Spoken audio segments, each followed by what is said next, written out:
following is a Comfortably Zoned Radio Network production. We are back. Bock score from Nedick at the Old Garden. I'm Ralph Tyko with the Comfortably Zoned Radio Network, and I will ask Hal Bock, what's the score?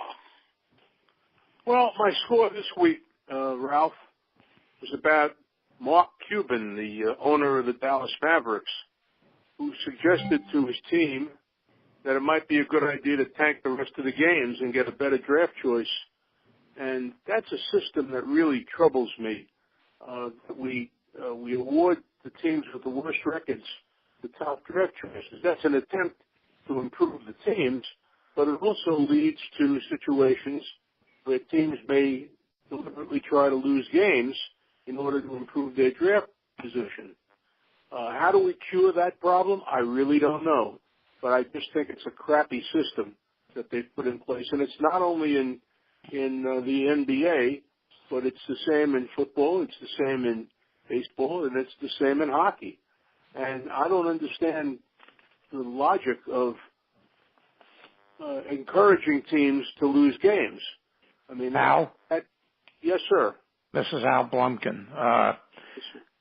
Good evening. I read your column, and one of the things that's been crossed my mind is that there's so many teams out there, baseball, football, and basketball have 30, and football has 32, and there's going to be at least a third of the teams in every sport that have no chance to make a playoff. Okay. And, it's just the sheer volume of teams encourages this. Well, it's the nature of the game. I mean, it's expansion. This is 2018, not 1918. I know, but yeah, but still, when you create the leagues of that size, you're going to find teams that that are out of it from the get-go. But that's the reason for the draft. Ways of keeping a lot of teams engaged with these wild card situations. Yeah. And expanded playoffs. It still doesn't cover everything. You have 16 in the NBA, you have 12 in football, you have 10 in baseball, I think 16 in hockey. That still leaves a whole slew of teams in each sport that they're not making it.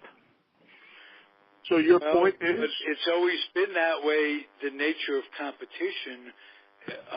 X number of teams are awarded either playoffs or and what the whole system of free agency has done is put a made it primary to have a group, evaluate talent. There's some teams that can and some teams that can't. Well, that's the trouble. That's the fault of the teams that can't are going to be out of there forever.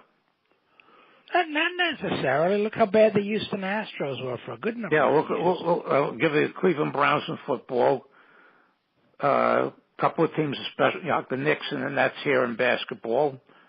Baseball, you have certain teams that don't increase payroll, that don't do anything to improve themselves. Unfortunately, the Pirates, who I root for, are one of them. And there's absolutely no either bad evaluation of talent or refusal to compete because it's more important for the owners to make a buck than it is to put a team out in the field. So that's an effort on the part of the leagues to improve those terrible teams by giving them high draft choices. Yeah, but there's still things they have to know who to draft. How many draft choices? How many first draft choices the Jets had over the last years? And they can't. Oh, I know. For the most part, can't pick anybody that's any good. That's the organization's problem. Yeah. But what I'm saying is, it encourages teams. Sure, it does. Sure, it does. In order to get high draft choices, to tank games. Sure, and it does. But the integrity of the sport. Yeah, but how as you said before, how are you going to fix this? Or there's so many teams out there that I don't know. Maybe are in this situation. How many teams are there? 32 teams in the NFL? Yeah. Put 32 pieces of paper in a fishbowl and let the teams pick out numbers from the fishbowl. Well, the NBA tried that, and when the Ewing came out, and everybody said when they reached in, and the paper with the Knicks. With the Knicks had some sort of marking or some sort of crush pattern, and they picked them out purposely. Interesting. Yeah. Was territorial drafts. Yeah, for Chamberlain. Robertson. Robertson was a territorial. Tommy Heinsohn was a territorial. Yeah. The NBA had the NFL had in the 50s had bonus picks for 12 years. Each team turned to a bonus pick. And some of them turned out to be very, very good, and some of them turned out to be awful. That's what happened. I know, yeah. Life. What I'm asking is, are you troubled by a system that encourages teams to lose? Yeah. That's my question. Especially if I'm a ticket holder going to games. Yeah, Knicks are terrible, and they sell at every game. And they're not going to do anything to improve the team until they start getting 10,000 a game instead of the 19,000 and change they get every game. That's right. You're absolutely right. Let me step in and identify our panelists that haven't talked. George Case III is here. David Hubler said a few words. Al Blumpkin is here. And am I forgetting anybody? Hal. Yeah, me. Well, of course, Hal Bock. Hal. I have no. I'm just throwing these ideas out as food for thought. Yeah. Well, I wonder if in all sports they went back to territorial draft picks, it would. You get a kid coming up in high school. Someday he's going to be a Met. What brought it to mind was one of my favorite players with the Giants. I live out on the West Coast, and I still follow my New York Giants. They're just vacationing in California with the Dodgers. They'll be back soon. That's what I keep saying. They're coming back to New York. Yeah. Don't hold your breath, guys. Well, it's going to be a package deal like the other way. It served me well. You're right. But I dream. Anyway, they have a kid playing second base who is the next coming of my favorite all-time player, Robbie Thompson. He is hustle and grit and incredibly talented. Comes out of St. John's, and he's playing second base for the Giants, which is good, and I get to enjoy him. He should be a Met. Or even a Yankee. Yeah, if he came out of St. John's, that's the island. Out of St. John's, it would be a natural thing. You have the scouts, the Met scouts just scout the entire three. What do they call it? Connecticut, New York, and New Jersey. Tri-state area. Yeah. State area, and that's their territory. And the Yankee scouts and the Met scouts compete for the best players, and that kind of stuff goes on in football, where in Pittsburgh, the best football players go to the Pirates, the Steelers, and the Eagles, and the best baseball players they compete with the Pirates. Well, you know the one problem with that, Ralph, the best athletes in this country seem to come from the Sunshine States, Florida and California. Right. Because they can play year-round. And Texas. Whereas if you come from New York and you have snow up to your knees in February or in January, April, yeah. you're not playing. So unless it's basketball. A lot of good ball players have come out of New York. Yeah. Yes, they have. As basketball players, especially. Baseball players. Especially basketball. It's an inner-city game, and it's a winter game, and it's right. In the gym, and the weather doesn't matter. But and I know there would be inequities, but no more inequities than you have in this system. Well, there's no perfect system. Try to implement something like that as restraint of trade. Right. Yeah, if you take a draft, the whole draft system to court, it's illegal. Well, because you're telling somebody where they have signed off on them. No, the unions have signed off on Bob it. Wolf. I once asked the late Bob Wolf. We were at an NFL draft, and I said to him, "Bob, this is illegal. You can't force individuals to go with one team or another. They should be free to choose what team they want to play for." And he said, "Well, yeah, in the best of circumstances, you're right. It would be illegal. The unions have signed off on the draft system, so by agreeing to it." Exactly. You're right. It's collectively bargained. That's it. Exactly. Yeah. Collectively They bargained. also, in baseball, just signed off to the soft cap, and you can word it whatever you want. But if the Yankees are thinking, the Yankees have all the money, except for the Catholic Church, they have all the money in the world, really. And the Dodgers. And the Dodgers. They could sign anybody they want, and they could spend as much as they want. They're being withheld. They want to sign Arrieta, for instance. They thought it would be a good idea.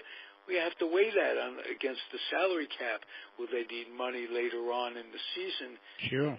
To play anything? How did the unions sign off on this? This is they're going back to square one, as far as I can see. I don't know about that. Before baseball had instituted the draft in 1965, they were paying outlandish bonuses to players, a lot of whom were not young players, a lot of whom were not able to perform on a major league level. And the Yankees were winning everything in the American League for 40 years. Yeah, well, they did. You got to credit their scouting. Yeah, George Weiss. But the thing is, when I remember a specific case when the Boston Braves gave Johnny Altinelli $65,000 to sign as a bonus baby in 1949, I think it was. Johnny Sane was furious. He almost quit because of that. Really? He put in his time, and all of a sudden, this kid who never threw a pitch and organized ball is making much more than he ever saw. Well, that still happens today, to a certain extent. I mean, guys, not as much as it. The disparity is not as much now as it was back then. How much did they give?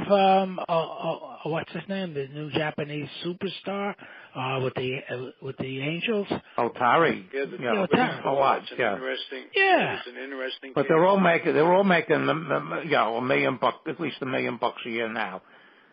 No, they're not. It's not when you're making. They're making more than the president. The first third string infielder makes more than the president. Everybody's having a better year. Right. That's right. Yeah. In this case, the minimum is over $500,000 not just Babe Ruth, but everybody. Yeah, that's right. The minimum in baseball is $500,000. It's over $500,000 now. This is a perfect opportunity to bring George Case III into this because I'm listening to all this. Go ahead, Ralph. Right, I could read your mind, George, because you're thinking about what was it like. How did your dad enter organized ball? Well, he entered because he was signed. He was signed by a scout named Joe Cambria, who saw my dad work out with Connie Mack, and Connie Mack recommended my dad to Cambria, and Cambria was the super scout for Clark Griffith. So that's how my dad got it. But the thing that interests me about, we're talking all this money. I mean, it's astronomical. But 2 weeks ago or last week, I think I mentioned my good friend Rutgers fraternity brother Jeff Torberg. Well, Jeff in 1965 was a bonus baby, and he received $100,000 at Rutgers, right? $100,000. He was recruited by Ozzie Nelson, who was a Rutgers graduate. And Ozzie convinced Jeff that the Dodgers organization would be the place for him to be. And so Jeff sat back, waited. They come up with $100,000. And I remember he and I were sitting in our fraternity house the night before he signed. And he looked at me and he's laughing. He said, "George, can you believe that I'm going to make $100,000 tomorrow?" And I said, yeah. Well, can you imagine what that would be today? And you know, it just blows my mind, and I'm an old guy, but it blows my mind with the salaries that these guys are getting. And you know, I'm not going to keep talking about baseball, but I mean in all the sports. I mean the salaries and the bonus babies and the free agent, the drafts and all that kind of stuff. If I were playing, I would just say today, hey, where do you want me to sign? Sign. George, was this the Ozzie Nelson from Ozzie and Harriet? Yes, it was. Ozzie Nelson, band leader Ozzie Nelson, David Nelson, Wow. and Ricky Nelson. And, you know, Ozzie Nelson was a Rutgers graduate, class of 28. And he had all the Hollywood connections, and he convinced Jeff that the Dodgers were the organization to go with, and that's what Jeff did. Huh, interesting That story. is a very interesting story. Yeah. I've never heard his connection with baseball in any way. Does he run? Well, it was, Ralph, and you know, I only want to mention that because it's not hearsay. I mean, for me, I was there. You know, I know exactly what went on. And George, did he run into a resentment from the Dodger players because of that? You know what, Alan, I'm not sure that I ever heard that, but on the other hand, that's when they were paying a lot of money to bonus babies. Lou Krause got I don't know what. Yeah, I know. Yeah. But that's what they were doing. Now that was before all this stuff with the draft, and I mean the clubs were competing, but the scouts, you know, they would scout a player, they would go back to the front office, make the recommendations. The front office would decide how much this guy was worth if he had the potential. And you know, it's not rocket science. They're not always correct, but there are times when they will sign somebody and he'll turn out to really be a terrific player. And for 5 years in the 1950s, they put through this nonsense that they got paid almost more than $10,000. I think it was 10. They had to stay on the roster Major League roster for 2 years. Right. They did this for 5 years, and then after 1957, because the only three that made any good out of that were Sandy Koufax, Al Kaline, and Homer Killebrew. They got rid of that rule. Okay, now well, you know what? You mentioned Alan with the Giants.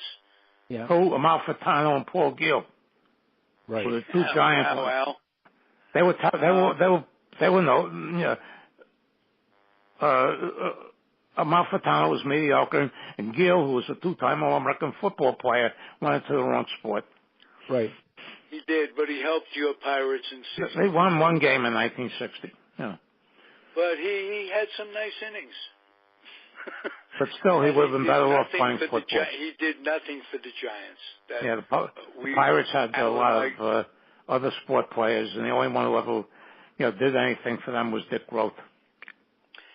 But you remember what they did do? They took up 2 roster spots, so the Giants always had a weak. Remember the name? You guys remember the name Vic Janowitz? Yeah, absolutely. Right. Yeah, Janowitz was a great football player who signed, I think, with the Pirates. Yeah, he played with the Pirates and the Redskins, and he had a big oil accident in 1956. I heard this story. From the late great Joe Garagiola about bench jockeying. Janowitz was catching, and there's a high pop foul behind home plate, and Janowitz settles under it. He's a little bit shaky about it. And the Cubs bench, I guess it was, Joe was playing for the Cubs at the time. The Cubs bench yelled out to Janowitz, make believe, call for a fair catch, because he was a football player playing baseball. So there was a lot of that. There were a lot of two-sport guys who maybe picked the wrong sport, The Pirates had quite a few of them in those years. Hey, I'll tell you who was Alvin Dark. Speaking of great athletes. Great football player at LSU. And Jackie Jensen was another one. At Cal. Do you remember? And another one we haven't talked about was Jackie Robinson. Right. Yes. Jackie Robinson was a tremendous football player, and of course, we all know what happened with baseball, but Jackie, as an undergraduate, was a great football player. He also played in the basketball at UCLA. He played in the Rose Bowl and the World Series, and I think he's the only player to play in both of those championship games. Yep. And of course, Jackie don't Johnson forget the rifleman. The rifleman played before he became an actor. Was with the Dodgers, and I think he played basketball too. Yeah, he played the very early years of the NBA. Mm-hmm. There were a number. Dick Roth was, All American. He led the nation scoring when he played half the year with the Pistons in 1952-53 and averaged almost 12 points a game. And this is before the clock. And he told me, I interviewed him in 1985, and he told me that he would rather play basketball when he came out of the Army. And Rip Banchik, he said that says you're going to play 150 games for us, and you're going to play 40 minutes or 45 minutes a game. For them, you can't do both. The seasons weren't overlapping back then, because Dick Roth told me he brought up the case of Gene Conley. He says, that's right. Ricky said he's a pitcher and he's a backup basketball player. Right. Your situation is not going to be the same. Well, the NBA championships ended in March. Now they go to June. Yeah. They ended in March when the spring training was ending. So you could make that transition. You can't do that anymore. Because Grohl told me he stuck with baseball because the only basketball players that were being paid any money there were at that time were George Michael and Bob Cousy. Yeah, they didn't play anything. They didn't pay anybody anything in those days. Well, you know who I was going to say? Bob Gibson was a two-sporter. Yeah, Dave DeBusschere pitched for the White Sox. That's right. Yeah. Gene Conley. Yeah, Conley. There's been some DeBusschere, Conley, Danny Ainge. I mean, there's Ron been, Reed. Yeah, I mean, there's been quite a few two-sport athletes. Bo Jackson. Back then, I'm not. Look at Bo Jackson. I mean, I'm not sure who the last one was, but possibly, there's going to be fewer and fewer probably because the money is so great now. I mean, you just pick the sport and go with it. Russell Wilson is in Yankee camp. The Seahawks quarterback, he's in Yankee spring training camp now. That's right. Yeah. He was with Texas last year, though, for a while. Yeah, they traded him. The Yankees picked him up, and Yankees had John Elway in his system minor league system for a year or two. Right. Yeah, Elway played up in Oneonta, New York. And my dad happened to coach manage the Oneonta club for 4 years, but it was a year or two before Elway. But Elway, he made his debut in baseball, and same thing with Michael Jordan. I mean, and was not overly successful, and realized that his talents were in another sport. So he wound up being one of the best quarterbacks in NFL history. And of course, Jordan, no need to talk about him and his basketball skill. Danny Ainge found that he couldn't hit, so he went into basketball, where he's been much more successful. Right. Well, there's another story. I wonder if anybody will ever get to the bottom of why it was that Jordan didn't play basketball for those couple of years. Well, you know what the rumor was? He had a betting addiction, gambling addiction. And the commissioner, David Stern, was going to suspend him. But how do you suspend Michael Jordan, that's the best player in your league? So the story that was put out was that Michael wanted to try baseball. But the backstory that I heard was that it was really a suspension on the part of David Stern, because Jordan was getting in with bad guys and there was trouble. It was a troubling situation. Is it true? Really I have no idea. His dad was reputedly bumped off with the gambling thing. Jordan's I think you're right. Yeah. Well, Jordan's father was killed. What the connection was, I mean, I don't know. But, Hal and Ralph and Alan, I want to mention one other thing to you. You just brought up a name of somebody I know personally, David Stern. David Stern was a Rutgers graduate. He and I were in the same class. In, I think it was 1983 or 84, David was named the commissioner of the NBA. Larry O'Brien had retired.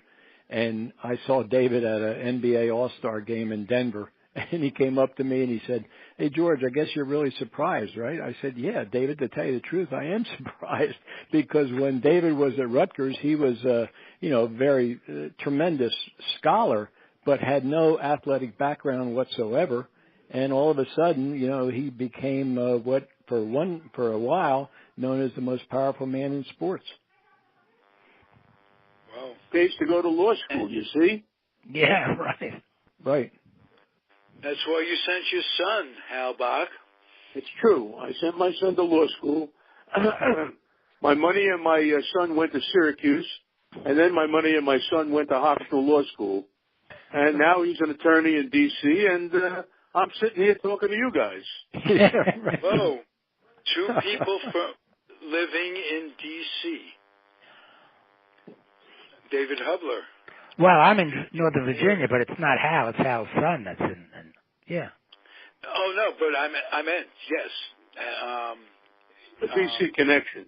Yeah, DC yes. Right. Mm-hmm. George, I saw your picture on the Facebook from the Washington baseball meeting you had the other day. Yeah, that was last Saturday, and they asked me to speak, and it was very enjoyable. They had a couple other presenters as well as Jared Cordero, who had been a reliever for the Washington Nationals. So, and believe it or not, these are the kind of meetings that are very interesting. You meet people you wouldn't even think about. But two of the MCs at this meeting, Billy Turner was the bat boy for the Washington Senators in the mid-50s, and his counterpart was a scoreboard operator at Griffith Stadium. When the scoreboards were manually, when they put just like they used to do, I think maybe I know where you're going with this. I know where you're going with this. Okay, go ahead. That's right, Billy Kuhn was when he was in high school, and he told me this personally. I didn't realize. He said, "George," he said, "your dad was one of my favorite players because when I was in high school, I was the scoreboard operator at Griffith Stadium." Whoa. Yeah, I have a cousin who was a bat boy for the Senators in the late 50s. Is that right? Yep. Yeah. Good ball player too. Well, what this Billy Turner was talking about was how you would get that kind of job, and he said his was really by luck. He knew somebody with the Washington Ball Club. They made him a vendor, and they put him down on one of the concession stands at Griffith Stadium. And the guy came by at the end of the season. He said, "Well, Billy," he said, "I'll tell you what to do. I'm gonna find another job because I have to make more money, but the Senators need a bat boy, a visiting team bat boy, and here's who you call." Billy said he called Clark Griffith personally, who had his number listed in the Washington, which I couldn't believe. Yeah, right. His number listed in the Washington directory, and Mr. Griffith was kind enough to him. He said, "Young man, I'll tell you who to call. You call Freddie Baxter, who's the equipment manager. Freddie does the hiring of bat boys." Billy called Freddie Baxter, who my dad knew because he was the equipment manager when my dad was there. And Freddie said, "Absolutely." He said, "You come by." He said, "I'll give you a quick interview, and the job is yours if you really want it." And, a couple of weeks later, all of a sudden, here he is in a uniform being the visiting team bat boy, in Washington. Wow. That had to be a thrill for a kid. Oh, he said absolutely. He was there a couple of years. He said he couldn't believe it. Here he is. He's in the locker room with Mantle and Maris and Killebrew and all these great players, who would come to play at Griffith Stadium. And here he is, being the bat boy and shining their shoes and, handing the bats and shaking their hand when they crossed the plate. I mean, it was quite an experience. And probably made good tips too, from what I understand.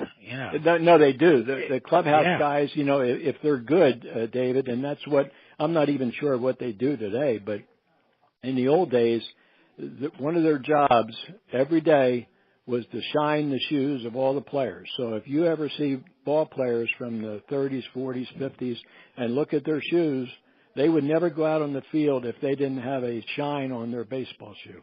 Yeah, no, they were all black in those days too, those shoes. Well, they were.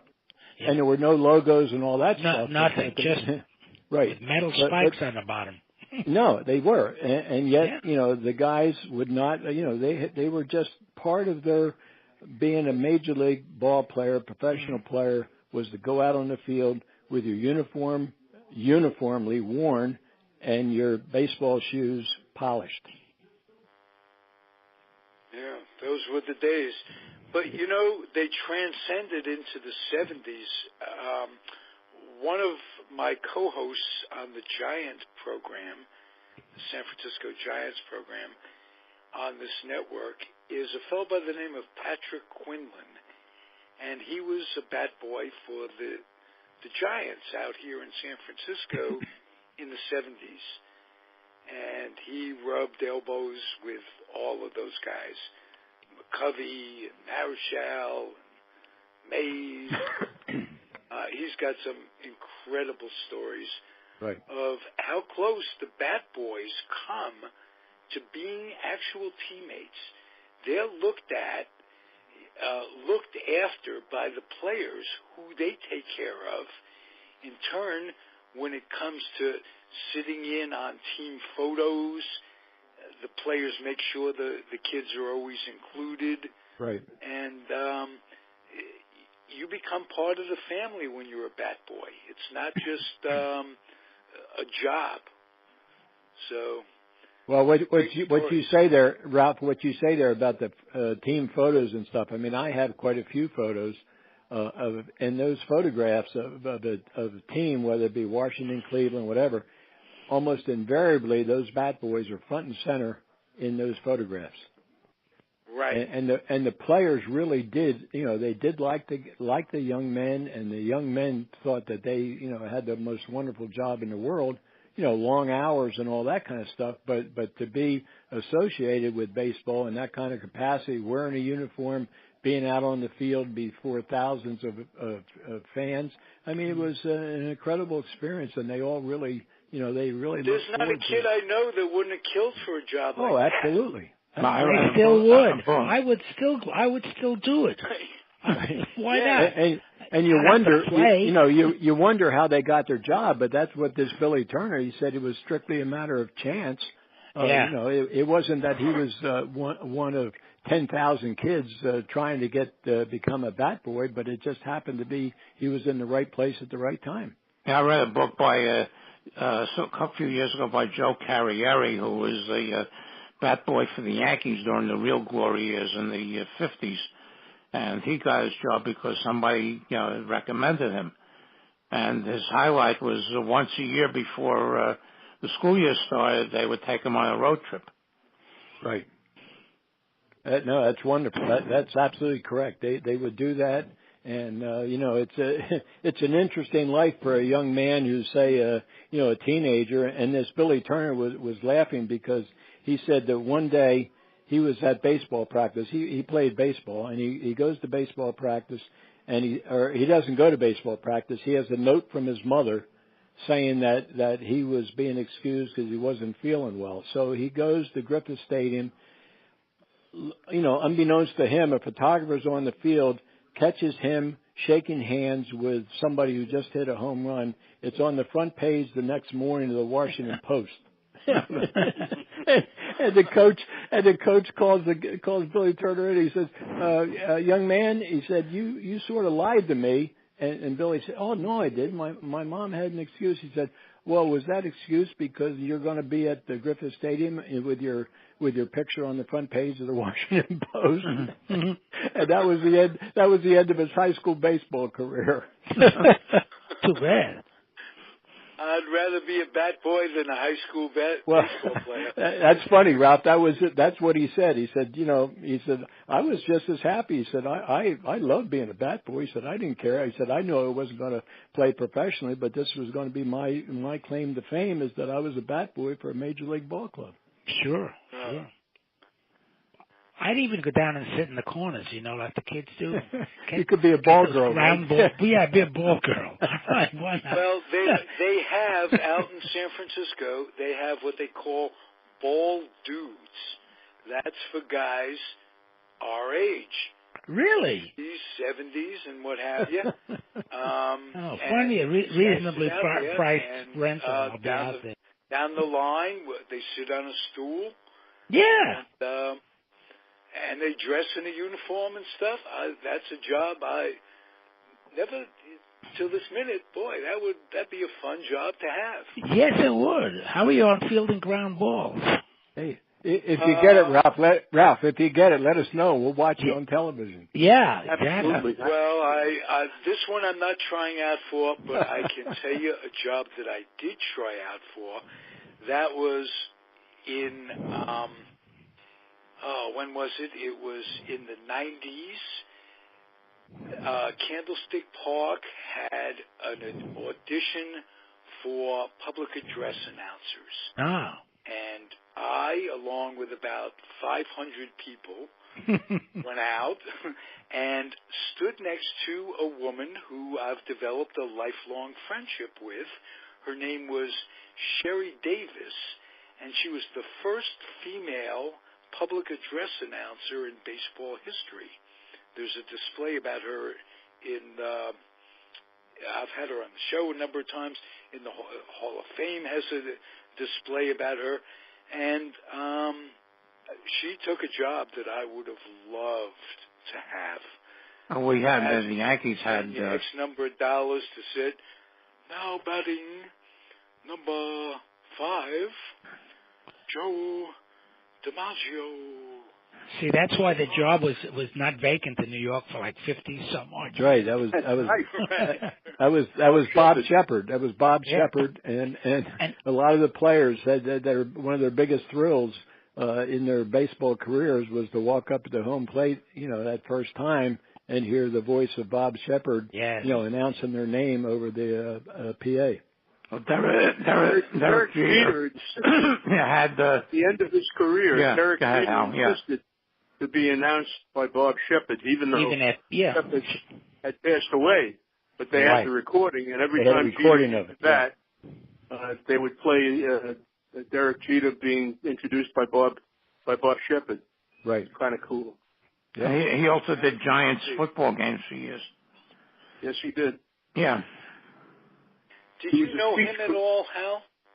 Yes, I did. He was a speech professor at St. John's University and came to the Yankees in 1951 and stayed there. God, I don't know when he finally left the team. I don't think he ever left. I think he just died in New York. Yeah, I think that's what happened, Hal. Yes, yeah. He finally became ill because I think he didn't miss a game. Yeah. He never missed a game. No. And and there is on YouTube a recreation that he does announcing the 51 World Series, both starting lineups for the Giants and the Dodgers. So you guys can go to that, and that will entertain just listening to him. Talk about announcers. One of my pet peeves is that when they get into the playoffs, and especially in the World Series, they bring in all these contract guys. Like they don't. I'd like to see the series announced by the hometown announcers. And they used to have the guys. They did. Now it's all the network. It's all these network guys. Yeah. And it's not the same thing. No. I mean, they bring them in like hired hands to announce the World, and some of these guys are just awful. Whereas you'd like to see your own. First of all, it would be a nice perk for the guys who announce the game all season long to actually do the World Series or even some of the playoffs. But they bring in all these network guys, and all right, they'll do their homework for a couple of days, and they'll read up on the teams, they'll watch some tape and stuff. But it's not the same thing. It just, to me, it loses something. Yeah, I agree with you, David. I think it's a very good idea, and I would hope that maybe someday they go back to that. Yeah. Although I doubt it, because those network announcers, I mean, I'm sure they've got multi-million-dollar contracts. Oh yeah, that's part of their deal, right? That's part of the deal. That's right. Yeah. But some of these guys are just insufferable. Joe Bock. I can remember Red Barber a contract dispute in the about a World Series game. He didn't like what he was getting paid. Because he was still with the Dodgers then. Right. Okay. And he did that lead to him no longer being with the Dodgers? Yeah. Yeah, I think his contract or whatever was terminated, and then he wound up going to the Yankees. That's right. Yeah. Yes.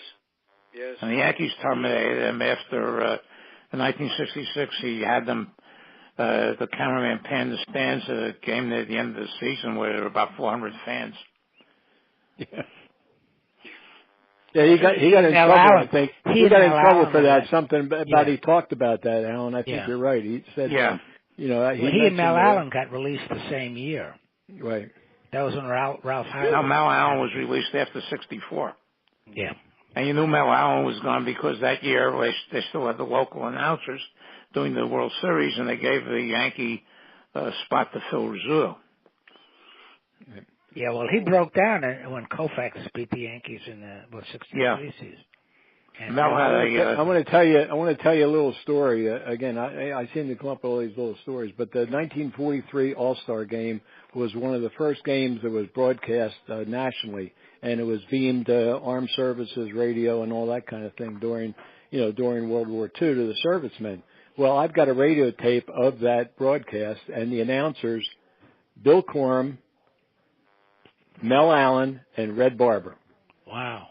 And they were the network, and I think it was DuPont or one of the major companies. But the fact is that those guys, and then in 1975, my dad was honored by the city of Trenton, New Jersey, and I had a chance to meet Mel Allen because Mel Allen was the keynote speaker that night.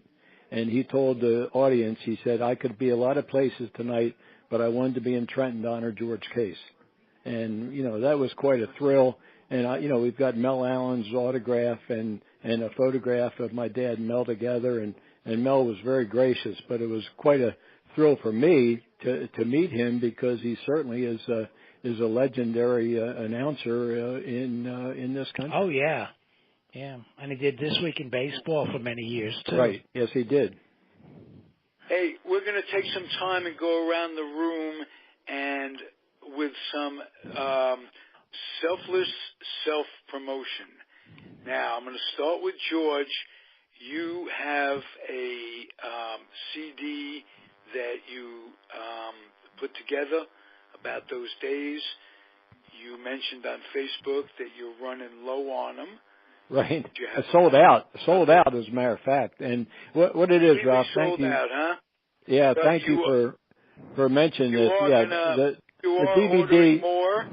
Right, I am ordering more. The DVD is called Ball Field to Battlefield and Back. How they can get them and, right. What's it all about?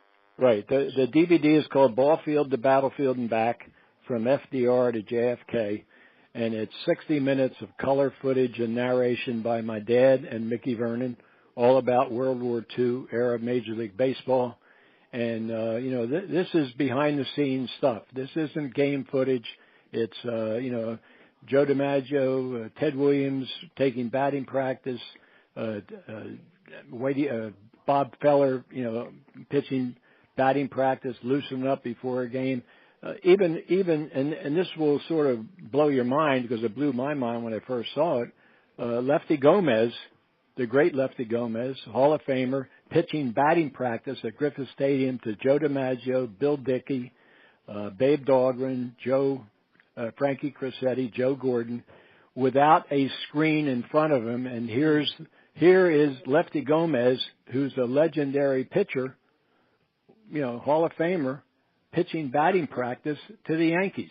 So that's what the DVD is all about. And anybody who would like to buy it, if they want to, contact me, it's case67 at verizon.net, and I will provide them with the information as far as the DVD, how to get it. It's $29.95, including shipping, and it is 60 minutes in length. And it's in color. Thank you. David is one of the ones who has been very I'm a big fan of that. Me, and I've really enjoyed it because I've had a chance to show it and talk to people about it. And I've had so many nice comments. David George is a big fan of your book. Absolutely. And that book, and I'll let David talk about that. Your book a little bit, and right. where you can get your book, and then we'll talk about Hal's books. Okay. It's called, the full title is The Nats and the Grays, How Baseball in the Nation's Capital Survived World War II and Changed the Game Forever. It's published by Roman and Littlefield of Lanham, Maryland, and it deals with from 1941, from the Pearl Harbor attack on through into the 45 season. And of course, when the war ended, and there's a sort of afterword about 46 and Jackie Robinson's appearance with the Dodgers. The book details not only the most important parts of the game, but also the history and the social activities that were happening in D.C. during that era. For the Washington Senators / Nationals and the Homestead Grays, whose home was in the Pittsburgh area, but they played a good number of their home games in Griffith Stadium when Washington was on the road. And there's a lot of personalities involved in it, a lot of interesting, quirky stories that would never happen today. Including, for example, a quick story about a New York City sanitation worker whom Griffith lured back into the major leagues, and he was reluctant to come back because he didn't want to lose his pension from the New York City Department of Sanitation. So these are the kind of anecdotes that are included in the book. It's available wherever books are sold. You can order it. It's around $24, the paperback edition, and you can order it through Amazon and Barnes & Noble, and it's got a central series of photos in there. And George was very instrumental in helping me with so much of the details and insights. Well, you guys remind me of the old song, Mutual Admiration. Yes. Well, I was just going to put in my 2 cents. It's a wonderful book, and I was really, happy and honored that David asked me to help him with some information. Beautiful. Now, here's a plug before we get to Hal Bock. On the next edition of In Case You're Wondering with George Case, we're going to talk about baseball nicknames so that you can look for that in the next to be published in good time if you're out there and a fan of not only this show but other shows on the Comfortably Zoned Radio Network. Hal Bock, your most recent book is, you had 2 in a row there. Wow. I had 2 in a couple of years. First I had the last Chicago Cubs dynasty, which was in the first decade of the 20th century, a long time ago. The Tinker Steve is the Chance team. And then I followed that up with a book called Banned, Baseball's Blacklist of All-Stars and Also-Rans. Both of those books are available. You had wonderful timing on the first book because the first book came out the year the Cubs won it all for the first time. That is correct. In all those years. So I'm not going to say that there was a connection. What do you attribute your good luck to? Is it just the residue of hard work? Just good looks, I think. Okay. Well, and Hal, the Cubs didn't tank, Hal. No, they never tanked. No. They went all the way. That's right. So those are the years they didn't have to tank. Right. Both of those books are available from Amazon and BarnesandNoble.com. The last book, Banned, is a paperback. It's I think it's $12.95, and the other book, the Chicago Cubs book, is a little pricier. As David knows, Roman and Littlefield prices their books rather high, but it's a worthwhile book. I love both of them. I'm proud of both of them, and we'll see. There may be more in the offing. We'll see. Wow, now that's the first time you've said that, because I remember talking to you about that, and since then you started writing your terrific column. That is correct. Resuming your terrific column. Where can that be read, Hal? My column appears once a week on a website called NY Sports Day, New York Sports Day. It's a local website here in New York, and I write one a week. And this week we wrote about tanking baseball games, which is where we started this whole conversation. Right. Yes. Absolutely.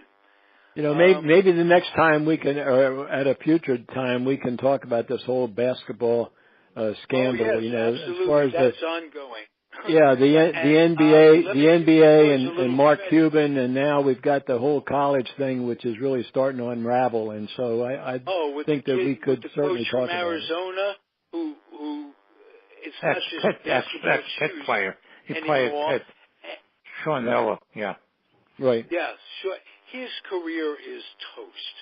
Absolutely. Yeah, well, they got him on I guess the FBI has him on a wiretap or something, and you know, so I think he's done. But now they're implicating all kinds of coaches and players, and even the bastion of academic and athletic excellence. Duke is even being brought into this. So who knows where it's all going to end up. But Hal and I and Ralph and all, we've talked in the past when this whole thing started with Louisville. I mentioned back then, I said, hey, this is the tip of the iceberg. Well, it's starting to melt. It's starting to melt big time. So. It's going beyond athletic shoe wear. Oh, yeah, absolutely. And yep. I thought when you said the tip of the iceberg, I thought you just meant there's more schools taking money for shoes. No, this is going to pretty much put the kibosh on college sports as we know it. Well, I think so, and what interests me now, and we're coming into it, but the so-called March Madness, and now it is madness, and what's going to happen, I don't know, but we can talk about it another time. But they've got to pick these schools, and the whole landscape is going to be changed because you're going to have some major college coaches like Pitino, and now with what's his name from Arizona. I mean, they're out. And, you know what they said? They had in the paper. Listen to this craziness. Sean Miller gets paid twice as much severance if he gets fired for cause than he would if he got fired for no cause. I don't know how anybody agrees to a contract like that. He gets $10 million if they fire him for cause, and $5 million if they fire him without cause. Yeah. I mean, well, he had a heck of a guy. Whoever negotiated that contract for him did a wonderful job. So. He probably knew what was coming down the line. Could be. Let's put it that way. Yeah. They should run it by the School of Law or something, at these universities. Let some of the law professors. Maybe because cause is so subjective. Right. Yeah. That he, in the old days, well, if he's fired for cause, it would drag on, and how much to pay him now. So now they just give him more money to be fired for cause. Still insane. This one is going to eclipse the 60s scandal and probably certainly the 50s City College scandal, simply because it's so widespread. Yeah, I think it's very deep and very, very troubling to me because as I mentioned, I was sort of at the beginning of it and saw how innocent it was, but it's now become, a huge issue because the money is so great, and now you've got all kinds of scandals and sexual harassment charges and money being paid to players, and I mean it just goes on and on and on. In every walk of life. Right. It's just horrible. And Hal, I just wanted to congratulate you on your article about Cuban because, I did a little research and I mean, there's more than just the problem that he has with opening his mouth about tanking. There's guys that have lost their jobs for sexual harassment and all kinds of stuff.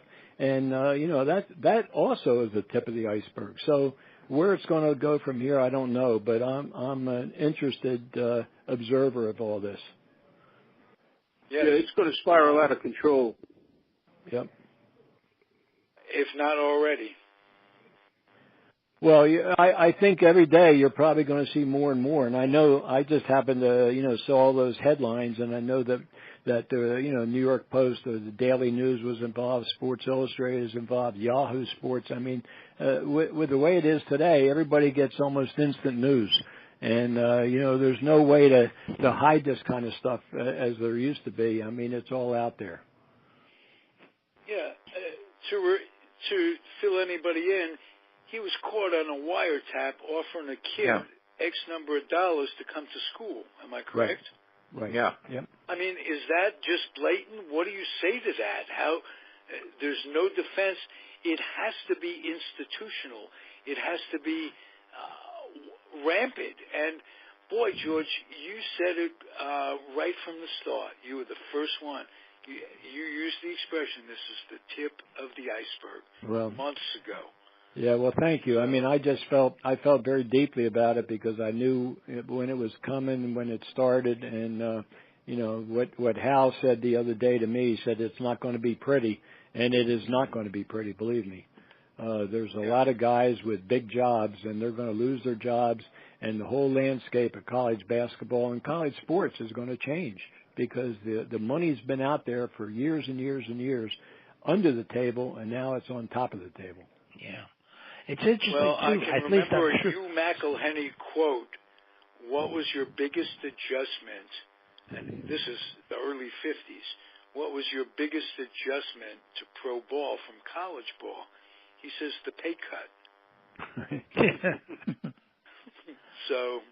Well, it's interesting, too, that the New York City area has, so far, in Madison Square Garden, which was sort of the epicenter of the two previous big scandals, so far there hasn't been anything involving the Garden, or as far as I can see in the papers, from any of the New York teams.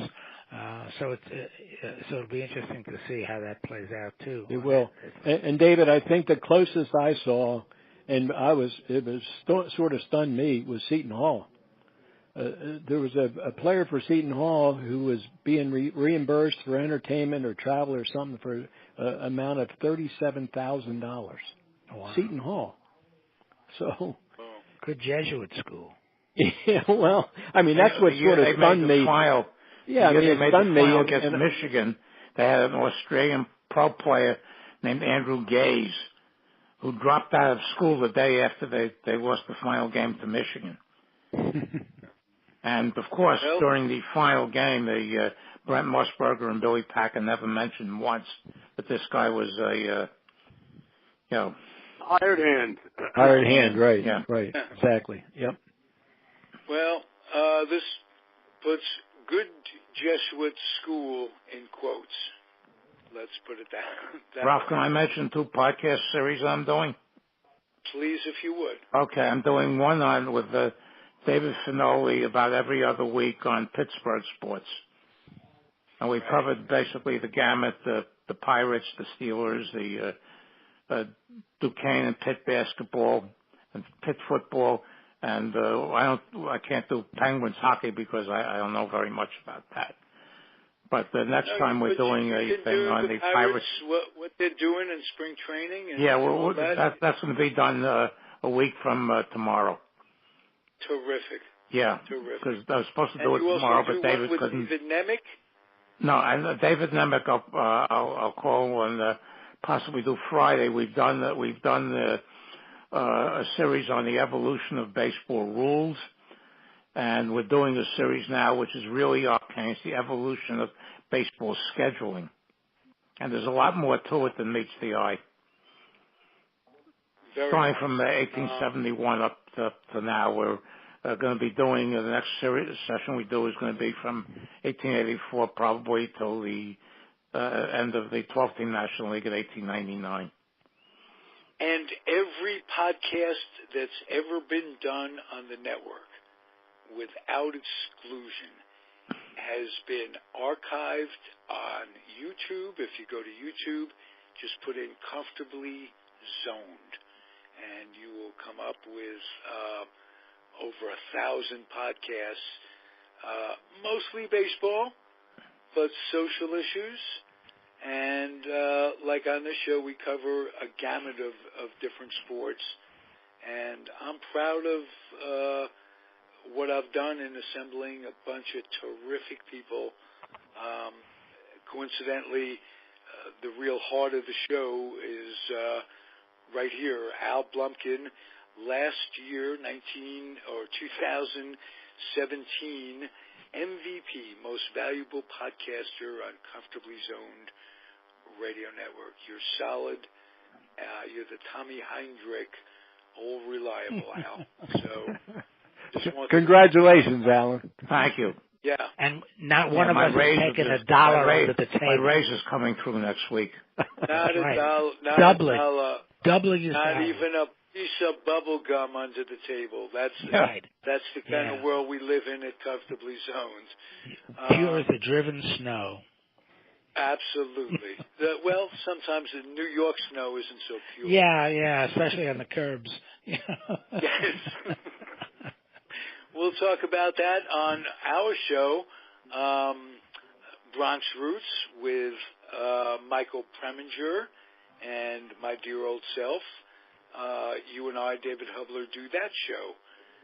So we have an array of good stuff on Comfortably Zoned.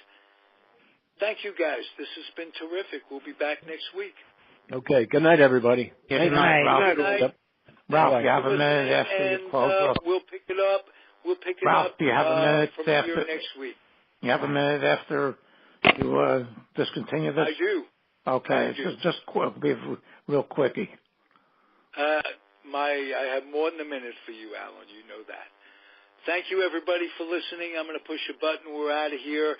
If you enjoy our offerings, please box up some lightly used children's books and take them to the Head Start program in whatever city you live. It would help a lot of kids. Kids need to read. They need to get an imagination going. They need to get their noses out of the devices and the computers. And they need to become school ready. And books are needed. So get together some neighborhood stuff, box up the books, take them down there. You'll be happy you did. And it'd be great, make me feel good if I even thought you were doing that. We'll be back next week, Comfortably Zoned Radio Network. Thank you, everybody. Adios. Ralph?